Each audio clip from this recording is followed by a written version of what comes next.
The mite was found in a managed beehive in the area of Pooginook here in the state's Riverland region. Now, that was undertaken during a routine surveillance check by the Primary Industries Department on Tuesday. Now, those particular hives were on consignment from Queensland, and so the infected area at the moment has been cordoned off, and there is a movement put in place, which means that no beehives or bees can be moved from the area until investigations conclude.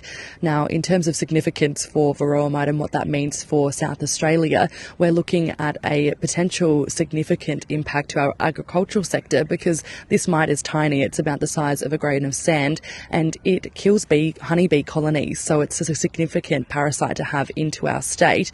Now, in terms of agricultural impacts for the region and for our state, Australia is the second largest exporter of almonds in the world, and South Australia is a large contributor to that, especially here in the Riverland. Here in SA, we are the height of pollination at the moment. We're off the back of a season, so that means that thousands of hives have been brought in to help pollinate the crops.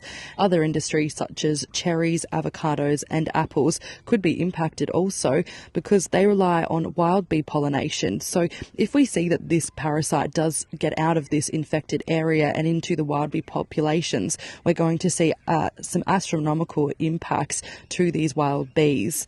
So as for beekeepers and how they're feeling at this point in time, they knew that it was set to come to South Australia. It wasn't a matter of if, it was a matter of when. However, there are concerns that if this does spread further to those wild bee populations, we're going to see some astronomical impacts. At the moment, it's just a matter of management now. Primary Industries Minister Claire Scriven has issued a biosecurity notice to the 3,000 South Australian registered beekeepers, and they're being urged to regularly check their hives in the meantime.